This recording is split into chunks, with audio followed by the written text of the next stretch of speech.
नमस्कार दोस्तों, HRD में आप सभी का स्वागत है। कैसे हैं आप सभी लोग? आई होप आप सभी लोग अच्छे होंगे और अपनी पढ़ाई को बहुत बढ़िया तरीके से कर रहे होंगे। देखिए, दो बिंदुओं पर आज हमें आपसे बात कर रही हैं। जो पहला बिंदु हमारा है वो ये है कि यूपी PCS 2024 का नोटिफिकेशन, और दूसरा जो महत्वपूर्ण बिंदु है वो है आपका RO की परीक्षा, जो कि अभी आपकी हाल फिलहाल में होने वाली है, यानी कि 11 फरवरी को जिसकी एग्ज़ाम डेट दी गई है। तो दोनों बिंदु पर हम लोग बात करेंगे। आप लोग प्लीज़ वीडियो को स्किप मत करिएगा, वीडियो को पूरा सुनिएगा, आपके काम का वीडियो है। अगर अच्छा लगेगा तो प्लीज़ आप लोग वीडियो को लाइक कर दीजिएगा, शेयर जरूर कर दीजिएगा और बेल आइकन को प्रेस कर दीजिएगा ताकि कोई भी अपडेट हो वो सबसे पहले आप सभी लोगों तक पहुँच सके। तो चलिए स्टार्ट करते हैं। उसके पहले आप सभी लोगों को नव वर्ष की बहुत सारी शुभकामनाएं हैं कि आप सभी लोग जो है इस वर्ष हंसी और खुशी के साथ रहें और अपनी कामयाबी को आप लोग हासिल करें। ठीक, तो नव वर्ष पर भी हम लोग बात करेंगे कि क्या आपको इस बार संकल्प लेना है, किस तरीके से इस साल को आपको जीना है, इस साल को आप लोगों को किस तरीके से यूटिलाइज करना है। तो हम इन बिंदुओं पर भी बात करेंगे, लेकिन सबसे पहले हम लोग बात करते हैं यूपी PCS 2024 के नोटिफिकेशन पर। तो जैसा कि आप लोगों को पता होगा कि आज एक शॉर्ट नोटिफिकेशन के माध्यम से उत्तर प्रदेश लोक सेवा आयोग ने बता दिया है कि आपका जो एग्ज़ाम है, जो नोटिफिकेशन है एग्ज़ाम का, वो जो है आज आउट हो चुका है आपका, यानी कि अब आप लोग फॉर्म आज से फिल कर सकते हैं। और जो है इसकी आवेदन की तिथि, जैसा कि पता है कि 1 जनवरी 2024 अंतिम तिथि, बैंक में शुल्क जमा करने की जो अंतिम तिथि है वो है आपके 29 जनवरी 2024 और 9 फरवरी 2024 एक लास्ट डेट है इसकी जो है संशोधन करने की। तो ये कुछ डेट्स हैं इंपॉर्टेंट, इसको आप लोग ध्यान रखिएगा। अंतिम तिथि आने का आप लोग प्लीज़ वेट मत करिएगा, नहीं तो फिर वही दिक्कत होगी कि जो है आपको फॉर्म फिल होने में दिक्कत होगी और जो है आप फॉर्म नहीं फिल कर पाएंगे, सर्वर बिजी जाएगा। तो ये स्थिति नहीं होने पाए। अब इसमें ये तो चलो अच्छी बात हो गई कि भाई PCS ने जो है नोटिफिकेशन आउट कर दिया है। अब दुख वाली बात यह है कि PCS ने नोटिफिकेशन तो आउट किया, लेकिन जो पोस्ट उन्होंने जो दी है वो बहुत कम है, और ये सबसे दुख वाली बात है। 2024 का प्रथम दिवस आज है और प्रथम दिवस में ही जो है आयोग ने एक बहुत बड़ा झटका दिया हम लोग को, क्योंकि जैसा कि आप सभी लोग सुन रहे होंगे कि इस बार PCS में पदों की संख्या बहुत ज़्यादा आनी थी, लेकिन जो है आयोग की महिमा आयोग ही जाने। इन्होंने एक बहुत जो है एक शॉकिंग न्यूज़ दी आज मॉर्निंग में ही कि पदों की संख्या मात्र और मात्र जो है 220 है। अगर बहुत बढ़ेंगे तो बढ़ करके अगर 100 पद भी बढ़ते हैं तो 320 पद हो जाएंगे, है ना। लगभग वही 251 पोस्टें इस बार थी, बढ़ा करके 100 पोस्टें करीब आई थी 2023 में, बढ़ करके 251 हुई थी। इस बार 250 आई हैं, बढ़ करके 300, 350, 350 हो सकती है, बस इससे ज़्यादा नहीं जाने वाली है। फिलहाल जो ट्रेंड रहा है PCS का उसके अकॉर्डिंग कुछ अजूबा हो जाए, आयोग की कुछ मंशा बदल जाए तो ये नहीं कहा जा सकता है कि वो पदों की संख्या बढ़ा दे, अन्यथा लग नहीं रहा है कि पदों की संख्या बहुत ज़्यादा बढ़ने वाली है आपकी। खैर, ये तो हो गई बात PCS की। तो जो लोग यूपी PCS की तैयारी कर रहे हैं, आप लोगों से मेरी बस यही विनती है कि आप लोग जो है नेगेटिव नहीं सोचें, परेशान नहीं हो। ठीक है, जो हो गया है सो हो गया है। अब आप लोग अपनी तैयारी को दिन दुगनी रात चौगुनी जैसी मेहनत करिए, फुल फोकस करिए मेंस आंसर राइटिंग के लिए। जैसा कि मैंने आपसे वादा किया था कि अप्रैल में हम लोग मेंस आंसर राइटिंग प्रैक्टिस शुरू करेंगे, हम लोग वहाँ से जो है चीज़ों को स्टार्ट करेंगे। कोई बिगनर्स होगा उसके लिए भी मेंस आंसर राइटिंग प्रैक्टिस चलेगी, और जो ओल्ड स्टूडेंट हैं उनके लिए भी मेंस का प्रोग्राम जो है चलेगा हमारा। ठीक, तो ये हो गई बात PCS की। आप लोग फोकस करिए और अभी आपके पास समय है, पूरी शक्ति लगा दीजिए। ठीक है, 250 पोस्ट है, कोई दिक्कत नहीं है, लेकिन जितनी शक्ति आपके अंदर लगाइए आपको एक पोस्ट जो है मिल जाएगी। ठीक, चलिए अब बात करते हैं हम लोग RO वालों के लिए, जो कि बहुत सारे बच्चे इसमें लगे हुए हैं और उनके सामने जो है एक अंतिम जो है लक्ष्य है। ठीक है, ठीक, तो सबसे पहले तो मैं आप लोग को ये बता दूं कि आप लोग जो है PCS का एग्ज़ाम दे रहे हो, चाहे RO का एग्ज़ाम दे रहे हो, ये वर्ष आज का दिन, यानी कि आज 2024 की शुरुआत हो रही है।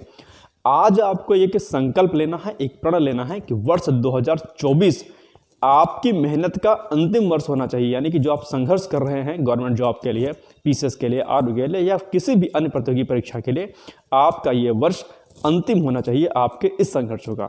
आप अपने संघर्ष पर विराम लगाएंगे इस वर्ष, ऐसा आज आपको संकल्प लेना है, ऐसा आपको आज प्रण लेना है। और ध्यान रखना कि जब तक प्रण नहीं लेंगे, जब तक आप अपने लक्ष्य के प्रति संकल्पित नहीं होंगे, तब तक जो है आप सफल नहीं हो सकते हैं। एक बात है। दूसरी महत्वपूर्ण बात यह है कि आप संकल्प लें डेली बिहाफ पे पढ़ाई करने का, रेगुलर बिहाफ पे पढ़ाई करने का। अच्छा, इसमें कुछ लोग ऐसे होते हैं जो ये बोलते हैं कि सर संकल्प तो हम ले लेते हैं लेकिन हम उस टारगेट को अचीव नहीं कर पाते हैं। जैसा कि उन्होंने कहा कि हम आज 8 घंटा डेली पढ़ेंगे, लेकिन होता क्या है कि जोश जोश में जो है क्या कहते हैं 8 घंटे की शेड्यूल तो उन्होंने बना लिया लेकिन उसको कंप्लीट नहीं कर पाते हैं। तो मैं आपसे बस एक बात कहना चाहता हूं कि जब भी आप शेड्यूल बनाएं पढ़ाई का, यानी कि जब भी आप अपने टारगेट को फिक्स करें, आप बहुत ज़्यादा भावनाओं में मत बहें, भावुक मत हों। जैसे कि आपने बनाया 4 घंटे का शेड्यूल कि डेली मुझे 4 घंटे की पढ़ाई करनी है। अब आप 4 घंटे आपने लिख लिया, अब फिर आप क्या सोचेंगे, अरे यार 24 घंटे होते हैं पूरे दिन में और इस 24 घंटे में मैं 4 ही घंटे पढ़ूंगा, बाकी समय मेरा कहाँ जाएगा, क्या करूंगा। तो फिर क्या कर देंगे, 4 घंटे को कट करेंगे और फिर 8 घंटे लिख लेंगे, 10 घंटे लिख लेंगे। और जब पढ़ेंगे तो ज़्यादा से ज़्यादा 1-2 दिन पढ़ पाएंगे और फिर जो है आपका ये 8 घंटे 9 घंटे की पढ़ाई आपकी नहीं हो पाएगी, रेगुलर भी आप पे नहीं हो पाएगी। इसलिए मैं आपसे एक बिंदु कहना चाहता हूँ, एक महत्वपूर्ण पॉइंट कहना चाहता हूँ कि जब भी आप संकल्पित होकर के कोई चीज़ संकल्प लें तो संकल्पों में भावनात्मक रूप से आप इतना बहें नहीं कि जो है बहुत हाई लेवल का जो है क्या कहते हैं आप टारगेट को फिक्स कर लें। आप कम से कम टारगेट को फिक्स करिए। इतना पेज पढ़ना है, ठीक है, इतना पढ़ना है, मुझे पॉलिटी इतने दिन में खत्म करनी है। मैक्सिमम टाइम को रखें आप, ठीक है। यदि आपके पास समय है तो, समय कम है तब तो ऑटोमेटिक आप खूब पढ़ेंगे, कोई दिक्कत नहीं है। लेकिन यदि आप बिगनर्स हैं, यदि आप किसी चीज़ की शुरुआत कर रहे हैं, किसी भी परीक्षा की, तो जो आप टारगेट फिक्स करें वो आपके अकॉर्डिंग होना चाहिए। और ध्यान रखना कि जब आप कोई संकल्प लेते हैं तब उस समय आप हाईली मोटिवेटेड होते हैं, है ना, क्योंकि आप कुछ लिखने जा रहे होते हैं अपने डायरी में कि मुझे आज इतने घंटे पढ़ने हैं, ये करने हैं, वो करने हैं। तो ये आप तभी कर पाते हैं जब जो है आप क्या कहते हैं बहुत मोटिवेटेड होते हैं। नहीं तो आप मस्त रहते हैं, मदमस्त रहते हैं, आपको कोई फ़र्क ही नहीं पड़ता है कि मुझे संकल्प बनाना है कि नहीं संकल्प बनाना है। जब आप संकल्पित होते हैं तभी आप अपने टारगेट को बनाते हैं। तो टारगेट आपका ऐसा होना चाहिए कि जिसे आप पूरा कर लें, ठीक। भले ही 4 घंटे का आप डेली शेड्यूल बनाएं, लेकिन 4 घंटे का शेड्यूल आपका होना चाहिए पढ़ाई का। इस बात को आपका विशेष देना है। आप 8 घंटे का बनाएं, बिल्कुल मत बनाएं, कोई दिक्कत नहीं है।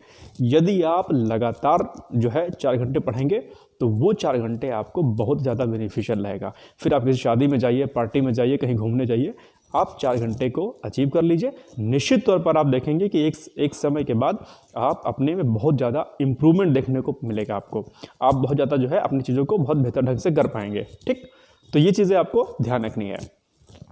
दूसरी बात यह है कि जैसा कि मैंने थोड़ी देर पहले भी कहा कि 2024 आप अपने मन को एकदम बांध लीजिए, है ना। आप अपने मन को एकदम वश में कर लीजिए कि आपका ये जो वर्ष 2024 है ये आपका अंतिम होना चाहिए।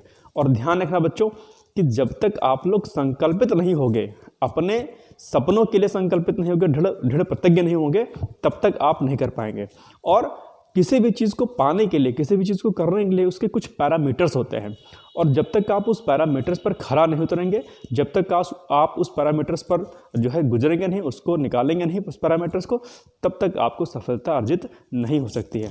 इसको अगर उदाहरण से मैं समझाऊँ आपको, तो यदि आपको किसी गंतव्य तक जाना है, किसी जगह पर आपको जाना है, राइट, और एक निश्चित समय सीमा है कि आपको इतने बजे तक आपको इस स्थान पर पहुँच जाना है, ठीक।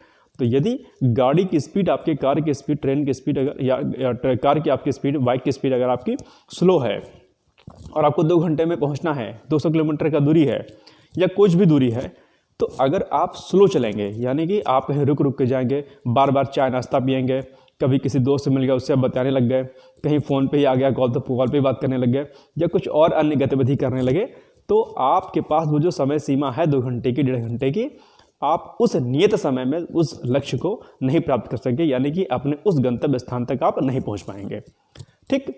दूसरा एग्जांपल से आप समझ लीजिए, आप खाना बना रहे हैं, आप दाल बना रहे हैं, या आप एक सिंपल सी चाय बना रहे हैं आप चूल्हे पर, गैस पर, ठीक। यदि उसमें मात्रा आपने चाय पत्ती की बढ़ा दी या किसी अन्य जो चीज़ें उसमें पड़ती हैं, चीनी, अदरक या किसी चीज़ की, किसी की भी मात्रा ज़्यादा कर दी या कम कर दी, तो क्या होगा कि वो चाय अच्छी नहीं बनेगी। या कोई भी खाद्य पदार्थ जिसमें मिलाने वाला पदार्थ की मात्रा कम या ज़्यादा होती है तो खाद्य पदार्थ नहीं बनता है, खराब हो जाता है, ठीक है। क्यों?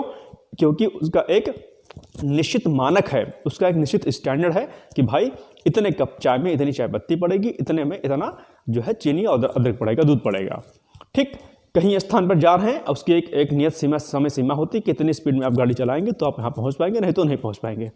सेम हमारे जीवन के साथ होता है, सेम हमारे विद्यार्थी जीवन में भी होता है। एक उसका स्टैंडर्ड है कि भाई आपको सबसे पहले एक लक्ष्य को निर्धारित करना है, और लक्ष्य को निर्धारित करने के बाद उसके लिए जो मैटर इंपॉर्टेंट है, यानी कि क्या, जो आपकी बुकें हैं, जो क्वेश्चन पेपर हैं, जो ओल्ड पेपर हैं, आपके जो टेस्ट सीरीज हैं, और इसके साथ साथ में निश्चित जो है आवर्स की, आपको निश्चित घंटे की आपको तैयारी करनी है डेली। ये मानक है हमारी सफलता के विद्यार्थी जीवन के। क्या मैंने बताया, मानक किताबें आपकी स्टैंडर्ड बुक्स होनी चाहिए, रेफरेंस बुक्स, टेस्ट सीरीज आपकी, PYQs आपके, ठीक है। इसके अलावा जो भी अन्य पढ़ने वाली चीज़ें होंगी आपके पास वो होनी चाहिए, एक अच्छा सा कमरा होना चाहिए, और रेगुलर बिहाफ पे आपकी स्टडी होना चाहिए। भटकाव नहीं होना चाहिए कि ये परीक्षा वो परीक्षा वो परीक्षा, ठीक है। आप 1 या 2 परीक्षाओं पर टारगेट करिए और उन पर आप काम करिए। तो ये कुछ मानक होते हैं, है ना। और जीवन में कुछ भी आपको हासिल करना होता है, कुछ भी प्राप्त करना होता है, उसके मानक अपने होते हैं, उसके अपने स्टैंडर्ड होते हैं। जब तक आप उन स्टैंडर्ड को फॉलो नहीं करेंगे, उन मानकों को जो है फॉलो नहीं करेंगे, तब तक आप उस चीज़ को अचीव नहीं कर सकते हैं। तो विद्यार्थी जीवन के ये मानक हैं, यानी कि आपको समय का विशेष ध्यान देना है, आलस नहीं करना है, आपको मानक पुस्तकों का चयन करना है, टेस्ट सीरीज मॉक टेस्ट लगाना है, आपको डेली बिहाफ पे पढ़ाई करनी है, भले ही आपको 4 घंटे की पढ़ाई करनी है, ठीक। और सबसे बड़ी बात है कि सकारात्मक रहना है, नकारात्मक बिल्कुल नहीं रहना है, और एकदम प्रतिज्ञ होना है। एक लाइन है ना कि विकल्प रहित संकल्प और अखंड प्रचंड पुरुषार्थ। विकल्प आप रखिए ही नहीं जीवन में, मुझे विकल्प रखना ही नहीं है, मुझे ये चीज़ पानी है, मुझे UPSC क्रैक करना है 2024 में तो क्रैक करना है, मुझे IAS बनना है तो बनना है, मुझे IRS IPS बनना है तो बनना है, मुझे RO 2024 का क्रैक करना है तो क्रैक करना है, PCS के थ्रू SDM के पोस्ट या कोई फला पोस्ट मुझे प्राप्त करनी है तो प्राप्त करनी है। डू और डाई। जब तक लक्ष्य को भेदेंगे नहीं और जब तक उस पर दृढ़ प्रतिज्ञ होकर आप उस पर काम नहीं करेंगे, तब तक आप उस लक्ष्य को नहीं प्राप्त कर सकेंगे। यानी कि जो भी मानक तय किए गए हैं पढ़ाई करने के लिए या किसी भी चीज़ को पाने के लिए, जो मानक होते हैं, यदि आप उन मानकों पर खरा नहीं उतरेंगे तो आप सफलता को अर्जित नहीं कर सकते हैं। तो आज ये आप प्रण लीजिए, आप ये संकल्पित होइए कि 1 जनवरी 2024 को ये मैं प्रण लेता हूँ या लेती हूँ, मुझे 2024 को अपने संघर्षों पर विराम लगाना है, और विराम लगाने के बाद अपनी सफलता को जो है समाज के सामने रखना है। तो ये इस विश्वास के साथ आप 2024 की शुरुआत कीजिए, और आज ये भी आप विश्वास अपने मन में रखिए कि आपके अंदर जो भी बुरी आदतें हैं, है ना, नया वर्ष है ना, हालांकि हम लोग का नया वर्ष हिंदू धर्म का तो अप्रैल माह में होता है, लेकिन जो समय है वर्तमान में उसके अनुसार नववर्ष आज हमारा है। तो आज हम ये प्रण लें कि हमारे अंदर कोई भी बुराई है, किसी भी प्रकार की है, चाहे वो आलस करने की है, चाहे कहीं टाइम वेस्ट करने की है, चाहे फ़ोन बहुत ज़्यादा चलाने की है, या कुछ अन्य गतिविधि करने की है जहाँ पर आपका समय वेस्ट होता है या आपका नुकसान हो रहा होता है, आप उन चीज़ों पर जो है क्या करेंगे, नियंत्रण रखेंगे। और सबसे बड़ा नियंत्रण आप अपने मन पर रखेंगे। जिस दिन आपने अपने मन के रथ को, अपने मन के रथ के उस धागे को आपने पकड़ लिया है, तो आपका मन आपके कंट्रोल में हो जाएगा। अभी क्या होता है, मन आपको कंट्रोल कर रहा होता है, मन जो कहता है आप वो काम करते हैं। लेकिन आज से आपको जो है अपने मन को कंट्रोल करना है। और जैसा कि मैं बार बार कहता हूं कि आप अपने अभिभावक स्वयं हैं, आपको कोई बताने नहीं आएगा कि बच्चा उठो पढ़ाई करो, है ना। कोई आपसे ये नहीं कहेगा कि टाइम बहुत वेस्ट हो रहा है। आप बाहर रह रहे होंगे, मोस्टली बच्चे बाहर रह रहे होते हैं, लड़के लड़कियां दोनों, ठीक है। अब कल 31 दिसंबर था, घूमने सारे चले गए होंगे, एग्जाम लगा हुआ उसके बाद भी घूमने चले गए होंगे, चलो यार आज मस्ती करते हैं, नहीं। लेकिन एक बच्चा ऐसा होगा जो लगातार पढ़ाई कर रहा होगा, जो कहीं नहीं जा रहा होगा, जो किसी भी पार्टी शादी या कहीं अन्य गतिविधि में शामिल नहीं हो रहा होगा, तो सिलेक्शन पहले उसका होगा। आपका भी होगा, ऐसा नहीं है, लेकिन हो सकता है आपका ना हो, या हो सकता है कि आप सिलेक्शन को लेने में आप समय लगा दें, ठीक। तो इसलिए निरंतरता, सकारात्मकता, ये कुछ महत्वपूर्ण बिंदु हैं। मानक पुस्तकों का चयन और लगातार पढ़ाई और अपने ऊपर दृढ़ प्रतिज्ञ विश्वास और ईश्वर पर अडिग विश्वास, ये कुछ चीज़ें हैं, ये कुछ मानक हैं, आपको सफलता दिलाएंगे। आरो विद्यार्थियों के लिए मैं आपसे यही कहना चाहूँगा कि अपनी पुस्तकों को इस समय कम से कम रखिए, जितना ज़्यादा हो सके जो है ऑब्जेक्टिव प्रश्नों को लगाइए, PYQs को लगाइए, टेस्ट सीरीज को लगाइए, हाल फिलहाल के प्रश्न पत्रों को सॉल्व करिए। यही एक तरीका है, जितना ज़्यादा हो सकता है सारी शक्ति, सारी एनर्जी झोंक दीजिए। 40 से 41 दिन का समय बचा है, 40 दिन का ही समय बचा है अब तो मैक्सिमम। अब 40 दिन को आप इस तरीके से करिए कि वो 40 दिन आपका 80 दिन के बराबर हो जाए, यानी कि एक दिन की मेहनत आपकी 2 दिन की मेहनत के बराबर हो जाए। तो 40 दिन को आप 80 दिन में कन्वर्ट कर दीजिए। PCS के जो अभ्यर्थी हैं उनसे मेरी विनती है कि आप लोग हताश नहीं हो, परेशान नहीं हो, ठीक है। पद लगभग 70-80-90 पद बढ़ जाएंगे, 300, 350, 350 के एक पद करीब हो जाएंगे। कोई दिक्कत नहीं है, पद कम है, मैं मानता हूँ इस बात को, लेकिन आप अगर अड़िग हैं, संकल्पित हैं, तो निश्चित तौर पर आप सफल होंगे। आप सभी लोगों को मेरी ओर से एक बार दोबारा से नूतन वर्ष की बहुत सारी शुभकामनाएं। मेरा साथ आप सभी लोगों के साथ में है। कोई दिक्कत होती है आप कमेंट बॉक्स में जाकर कमेंट कर दीजिए, आपके प्रश्नों का उत्तर शीघ्र अतिशीघ्र दे दिया जाएगा। Thank you so much, all the best, good luck, जय हिंद, जय भारत।